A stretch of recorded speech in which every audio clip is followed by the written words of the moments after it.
saying I'm going to rule the world or I'm going to change the world, but I guarantee that I will spark the brain that will change the world.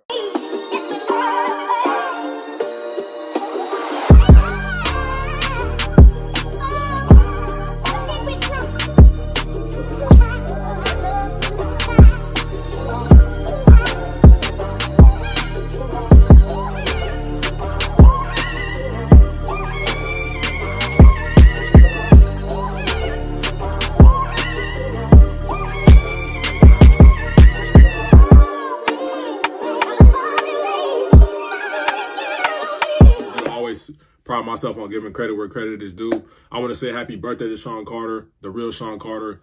I really appreciate you.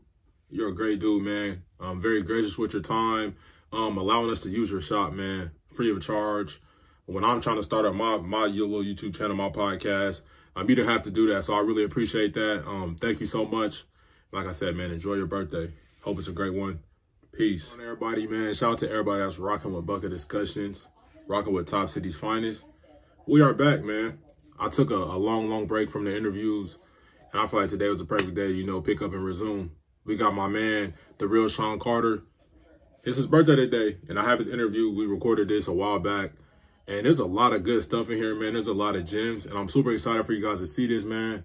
In my intro, I'll talk about Tupac's iconic quote where I might not change the world, but I'm going to spark the mind that changed the world, man. I feel like this interview perfectly represents that quote, man. There's a lot of different stuff, a lot of good gems that people can really take away from this interview. I'm super excited for you guys to see it, man. It's dropping here soon, man. So let's go ahead and get into it right now. To another edition of Top City's Finest. Today we're sitting in Precision Studios with the man, the myth, the legend himself. What up? Mr. Sean Carter, the barber. Hey, welcome to the show, man. This is what I've been looking forward to for the longest time. Yeah. Hey, we finally here. Yeah.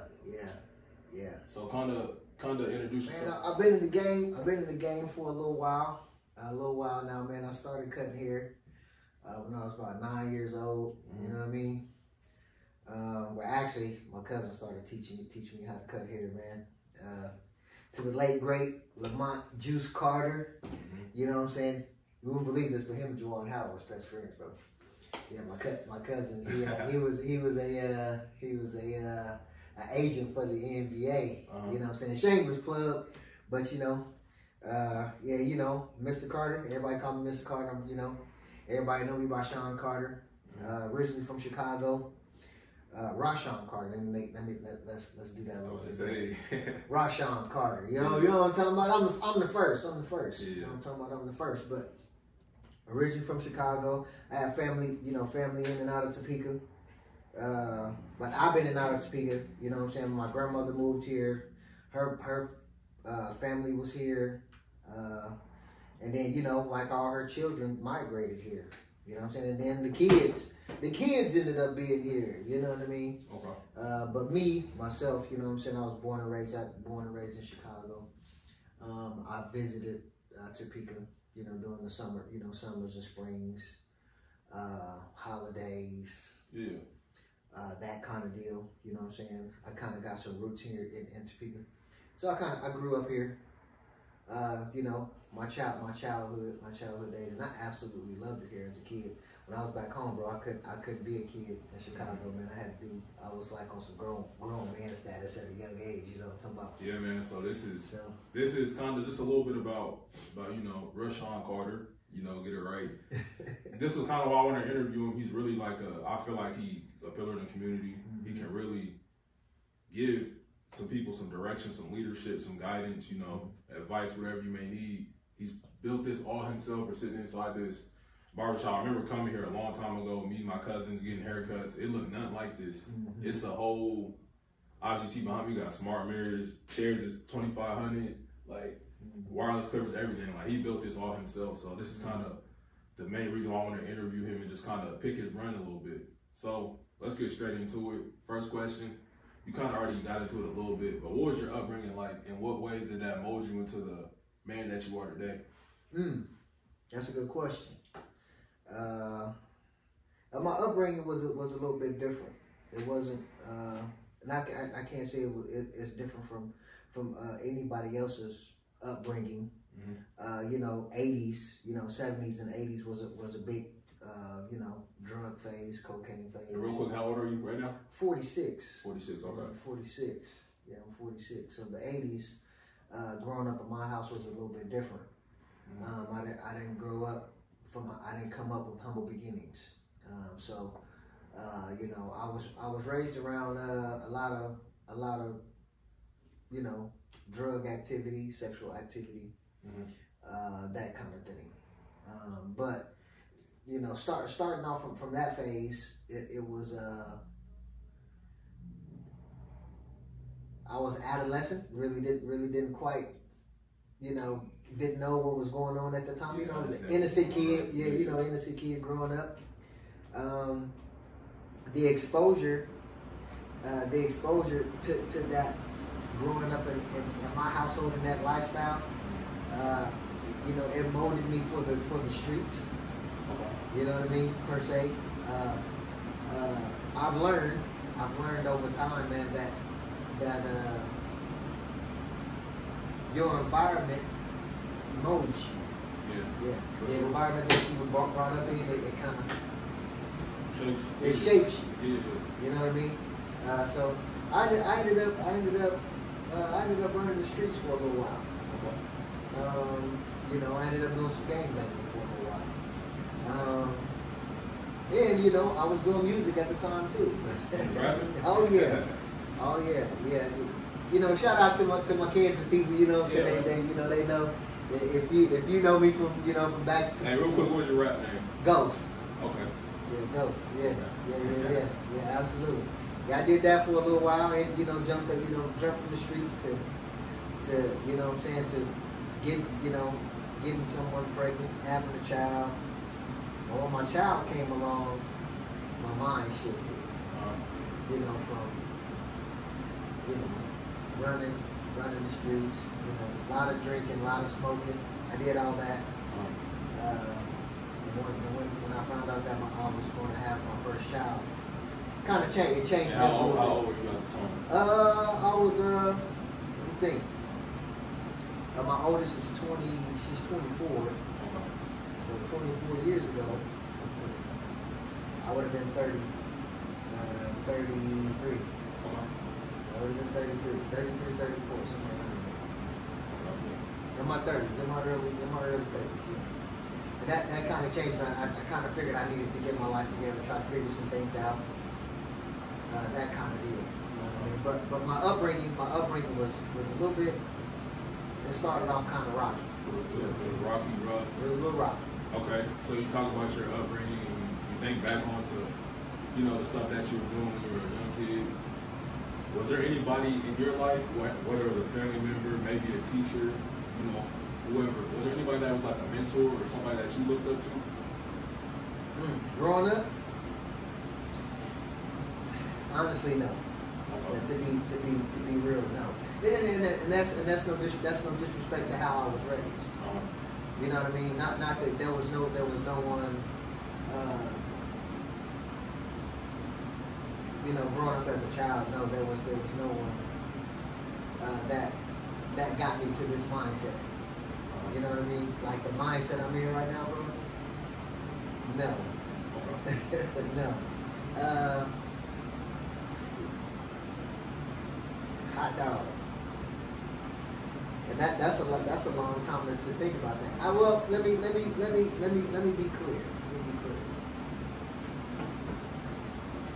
My sister was a light. You know, she was a light for me in my childhood days. Okay, see, that's somebody you could kind of put in that. You know what I mean? In that category, my sister was a light. Okay. You know what I mean? And so I had to dig. Man, I was digging through a lot of information right there. A lot of thoughts, a lot of you know, goods and bads. You know, and the way I was brought up. My sister was alive. But for this particular thing, there was no models. There was no models for business. There was no models for who owned the business, who's running the business, who, you know, my models were hustlers. Yeah. You know what I'm saying? Those were my models. know what I'm saying? And to look, to look up to something, to say, to look up to somebody, you know what I'm saying? The only thing that was really attractive to me was, was the money. Yeah. Oh man, they look good. They dressing nice. They dripping. They dripping, bro. They right. You know what I mean? Other than that, no, man. Okay, so you talk about your sister. Obviously, that's somebody that can give you hope. Like, what was your sister like? What did she do? And how much older is she than you? My sister's she's 5 years older than me. Okay. 5 or 6 years, give or take 6. I'm gonna say 6 years older than me. And at that time, my sister's still the same. She went to church all the time. You know what I'm saying? She sang in the choir. Has a beautiful voice. You know what I mean? And most of the people in my family are singers. They can sing. You know what I mean? So, I can name off a few, but I'm not going to do that. But most of the women in my family are singers. I can hold the tune a little bit, but she was raised in the church. She loves God, bro. You know what I mean? And every opportunity that she was going to church, she was dragging me along with her. You know what I mean? And she found out as a young man, she found out that I can sing too as well. So she was trying to push me into the choir. That kind of thing. Get me involved into the ministry as a young man. You know what I mean? And she went to school. She graduated from school. She was married. She got married 2 times. She's now single with adult children. My wonderful nieces and nephews. But other than that, man, that's how life was. I hung out with her all the time. She protected me. She was my protector. She was my watchman. She made sure. And that's no disrespect to my mom. My mom did a wonderful job of raising me too. You know what I mean? But how brothers and sisters are. You know what I mean? It's a different type of relationship. You know what I'm saying? Outside of mom and dad's relationship. You know what I mean? My dad wasn't around. Her dad wasn't around. There was always a stepfather in our home, but as far as like my sister is concerned, you know what I mean? She was my sidekick. Well, I was her sidekick per se, because I was a little brother. You know what I'm saying? Okay, so you talk about your sister, but now you get into cutting hair. You say you were 9 years old. 9 years old when I started cutting hair. Was that something that you really felt like could be something you could really make a living off of, or was it just like something like a hobby or something just going for fun at the time? No. So the story to that is, I come from humble beginnings. You know what I'm saying? So, and the way my mom managed her house, there was no room, financially for me to have a haircut. You know what I mean? So my cousin Lamont, he always kept me crispy. He always kept me looking nice. You know what I mean? And he was good with the clippers, bro. He was real good with the clippers. You know what I mean? One day he was, time, as time passed, we were all living in one space. 58 Michigan. Shout out to my people on 58 Michigan. You know what I'm saying? Chicago, Illinois. You feel me? The building is still up. You know what I'm saying? But the school I went to is still up over there. It's a different name. You know what I mean? But while we were being raised in our household, my cousin Lamont, they became of age where they were going off to college, and I was still in grammar school. You know what I mean? And there was no one. There was like, my mom couldn't afford a haircut, and he wasn't gonna be there to cut my hair. You know what I mean? So he showed me how to do a bald fade, bro, on myself. You know what I'm saying? So you were cutting your own hair? I was cutting my own hair at the time. Yeah. He showed me how to cut my own hair at the time. You know what I mean? So that's how that started. Okay, that makes a lot of sense. So it wasn't necessarily something that you really thought was like, I can do this for a living. No. It's like I need a haircut. I need a haircut. I'll do it myself. Okay. Yeah, I needed a haircut. It was something. My cousin. He was old enough to know what it was like to come into manhood, and he was whispering. but I was gonna grow up, and I was gonna become a man one day. So it's just like, man, I'm going off to school, and it's just gonna be you in the house, bro. So I need to teach you how to keep yourself together. You know what I'm saying? And he did. And he taught me how to do a ball fade, man, with a shoestring, bro. You know what I'm saying? He took out a shoestring, you know, back then shoestrings were big back in the day.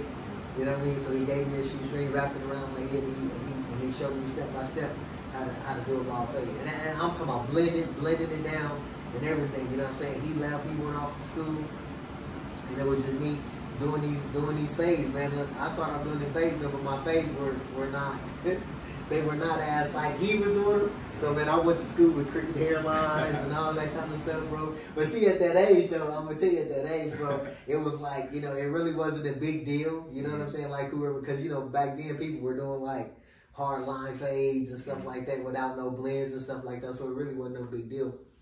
But yeah, that's how that's how that came about, bro. It wasn't nothing along the lines of this is what I'm going to do. Like it was a plan, it wasn't a plan. It wasn't part of the plan. Okay. Yeah, it wasn't part of the plan. Okay, so how long did it take before you was like, I'm actually pretty good at this? Like, did you ever have that point, or was it just like, I'm just cutting hair?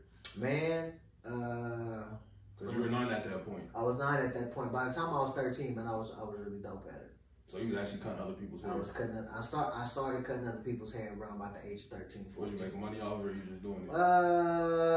At first, no, I wasn't making money off of it. You know what I'm saying? But then, you know, as I started, you know, doing other people's hair, I was here, as a matter of fact. Okay. 13, 14. My mom, she ended up going into. She was addicted to drugs, so she ended up making a decision to clean her life up. I was about 12 or 13. I was about 13 years old, and I ended up moving here at the age of 13 while my mom was in rehab. So I came here. I came here to live with my grandmother when I was 13. Okay. But by the time I was 13, bro, I was real decent at cutting hair. People started recognizing, like, hey man, who's cutting your hair, bro? But that's how that started. You know what I'm saying? Hey man, who's cutting your hair? I'm like, man, I did that. What? You did that? Hey man, can you hook me up like that? Yeah, because most people ain't gonna be like, yeah, he 13, but he cut my hair. But yeah, once they see you decent with it, okay, yeah, you can cut me up for sure. Yeah. Okay, so what was the transition when you first got to Topeka? Was it a big difference from Chicago, or was it about the same? Oh yeah, I was a fish out of water, bro. I was a fish out of water. What I mean by a fish out of water is like, you know, you pull a fish out of water, you're dying. Yeah, that was a fish out of water, bro. Chicago, Topeka, in comparison to Chicago, early, late 80s. My neighborhood was predominantly black. Yeah. And if any person other than color was in my neighborhood, it was a problem. Mm-hmm. Like a for real, like you don't belong over here, and vice versa. You know what I'm saying? If I was okay, so you remember, I can give a good example for that. Like I used to watch this TV show. Everybody Hates Chris. It's one of my favorite sitcoms ever. Everybody hates Chris. Yes, you know what I mean? So you know how, like, if he would cross over like into Italian neighborhood, and they would be looking at him everybody running after him, right, and all that. You know what I mean? So that's how it really was. So it was real separated. It was separated and segregated. Okay. But like if you were in, like, all the Italians hung out, all the Mexicans hung out, all the blacks hung out, all the whites hung out. So it's really just like, you stay over there, and we over here. Yeah, stay over there. But you couldn't help but to, like, if you was going like shopping or having to cross, or like how Chris was going through the neighborhood, just riding his bike through the neighborhood, trying to get to school, you couldn't help but to do that. You know what I mean? So when people, when people would, they would, just like the sitcom, they would be like, hey, man, you don't belong over here, man. Get back to your neighborhood, kind of deal. You know what I mean? So that's how it was growing up in Chicago. I love the show because it's like a split. It's like a. It just reminds me of how I grew up. You know what I mean? So Chris wasn't, Chris Rock wasn't playing about that. It's like real. But here, then you come to Topeka. You see a lot of. When I got here to Topeka, it was a lot of interracial relationships. Okay. You know what I mean? And relationships, friendships. Yeah, it was just a crock pot. Living together. Okay. You know what I mean? And it shocked me a little bit, bro. So it was just like, I didn't know how to deal with that. You know what I mean? So I was like really, really shy about, meeting people, really shy about, talking to somebody outside of my race. You know what I mean? So that was a transition for me. But over time, it grew me up, though. You know what I mean? So, which would solidify, how my business looked. Yeah. You know what I'm saying? So, yeah. All right. So, how many times was it back and forth from Chicago to Topeka before you actually came back down here for good? Oh shoot, years. Okay. Yeah, years. Started from the age of 6. I don't remember anything. I don't remember anything, but outside of being 6 years old. I remember riding the Amtrak here, with my mom and my sister. We would come here and visit my grandma. Like I said, we would come here and and do holidays here, or just random. It would just be like random, like we finna go to Topeka. For the summer, we're gonna be up there for a couple weeks. We would make drives down here. You know what I mean? From 6 through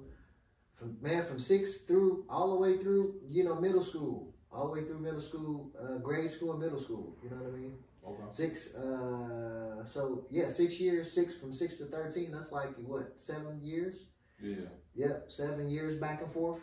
7, 8 years going back and forth. Yeah. So this is a very interesting question. I feel like I like to know this about a lot of people. What were you like in school, and what was like middle school, high school? What was those years like for you? Middle school was Were you very social? Was you like more? I was not social. Okay. Middle school, I was not social. By the time I got to high school, I had got used to the cultures, blended cultures. Okay.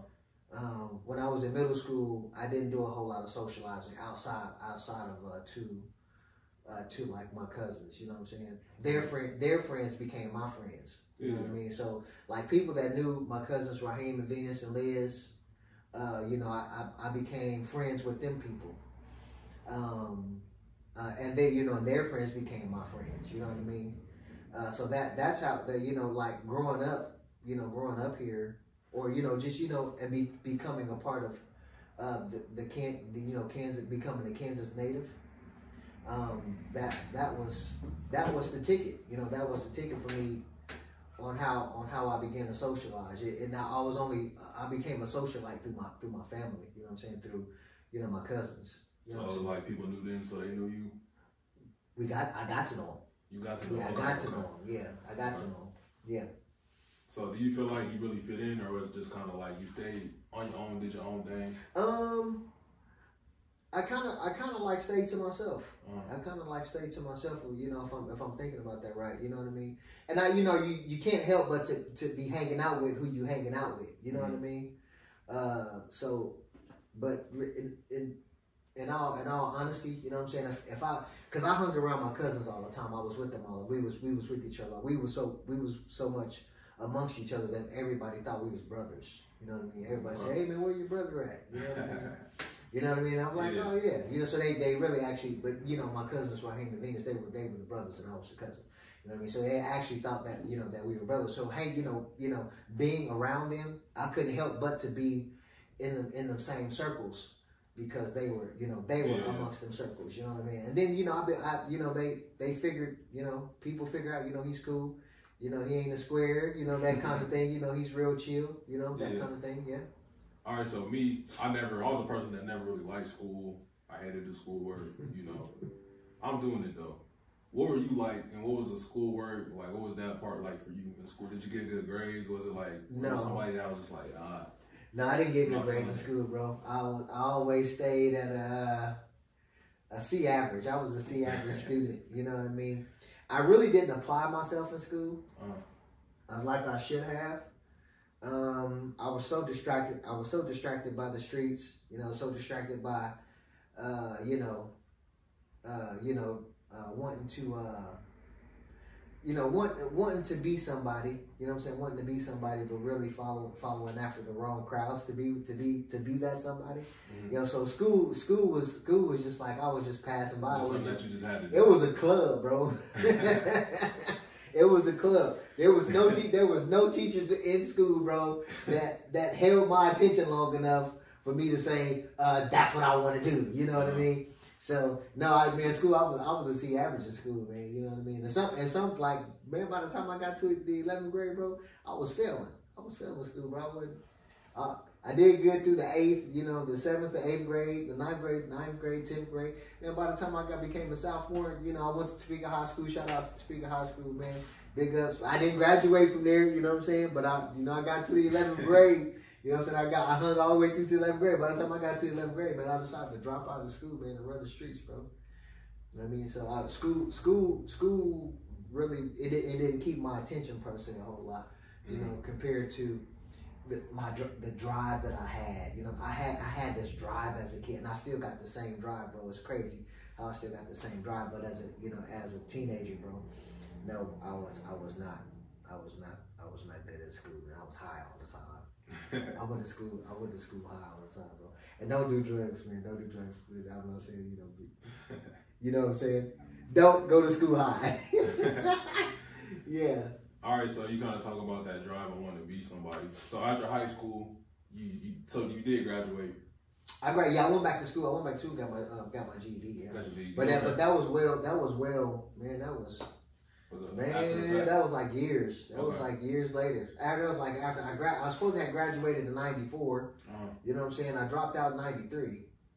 I didn't walk in '94. You know what I mean? '95. I was chasing my music at 95. Well, you know, but see, I was doing music at that time though too. So all from I started writing music in 87. 87, 88. Yeah, I was writing music. I had started writing music in 87, bro. What encouraged me to write music was the person that really inspired me to want to do music was LL Cool J. And I watched. I'm a super big fan of LL Cool J, bro. Super big fan. But you know, he was like the seed to, man, I'm finna do music. You know what I'm saying? I'm finna get my music. So I started writing music at the age of, man, I was 10, 11. You know what I'm saying? Me and my boys being on the school ground, freestyling, busting raps, playing basketball. You know what I'm saying? This is in Chicago, but from that point, from Chicago to Kansas, I was writing music, bro. And by the time I got to high school, man, I was crazy. I was crazy with the music. You know what I mean? And then, but really, I really dropped out of school to go chase my music career. You know what I mean? Yeah. So, and drugs. I was selling drugs at the time. You know what I'm saying? I was doing drugs at the time and all that kind of stuff. But needless to say, I dropped out of school to go chase after. I had a record deal. I was going to get signed to a company out in Atlanta, man. I wouldn't do that. You know what I'm saying? That never happened. So, but other than that, yeah, I was a C average in school. Okay. So after high school, let's say, what was that process to get to the point to where you wanted to pursue and start your own business? You said you had your daughter or your kids. My first child was born. You were like 1998. 1998. Okay. 1998. When my daughter was born. So what was the in-between time like, man? What was that in-between from you dropping out of high school to get to the point where you was like, all right, let me switch that mindset and start pursuing something? There was still, you know, I'm out of high school, from high school all the way up to the time my daughter was born. I was full-fledged hustling. I was full-fledged running the streets. I was full-fledged, you know what I'm saying? You know, hustling that bag. You know what I mean? 98 rolled around. I wasn't even thinking about going to school. I wasn't thinking about going back to school until after my daughter was born. You know what I mean? So in between that time, man, it was just me running the streets and performing all over Kansas. You know what I mean? Opening up shows and trying to make money off my music. You know what I mean? I was hustling my CDs and tapes. After that, you know, I ended up, I went to Atlanta. I got offered a deal, but I didn't take that deal. That deal, I was working in Atlanta. I was working at a grocery store and doing music at the same time. I ended up leaving there, coming back here because that wasn't working out. Didn't get that deal because of my lifestyle. I ended up coming back here. I ended up getting into a relationship. I ended up getting married. I ended up having a kid. You know what I'm saying? I ended up going to dental school. Okay. I ended up going to dental school, bro. But that was like after my daughter was born, so 98. Let me see, she was born in 98, 99. So sometime in 99, I ended up getting a job at a dental company, a dental office here in Topeka. And this particular man asked me to work for him for about 3 years. Well, 5. He said, if you work for me for 5 years, I'll pay for your schooling. That's how I ended up back in school. He said, I'll pay for you to go back to school. You know what I'm saying? This man did not know I didn't have a high school diploma, none of that. I ended up getting a dental job, bro, without a high school diploma, bro. Without a high school diploma. No experience in dental. None of that, you know what I mean? So, fast forward, I ended up doing that. I did dental for 16 years. Before I even got here, before I got to this part of my life. I did dental for 16 years. That's what really took me off into the career path. And even like this is part 1 of the interview with the real Sean Carter, man. I hope you guys enjoyed this part 1. Make sure you guys check out part 2, which is going to be listed right here, man, at the end of this video. And if you need a cut, man, you're in Topeka area, make sure you're tuned in and make sure you tap in with Precision Studios, man. It's a very beautiful shop. Super dope, man. The chairs in there is $2,500, man. So when you sit down, you're feeling like money.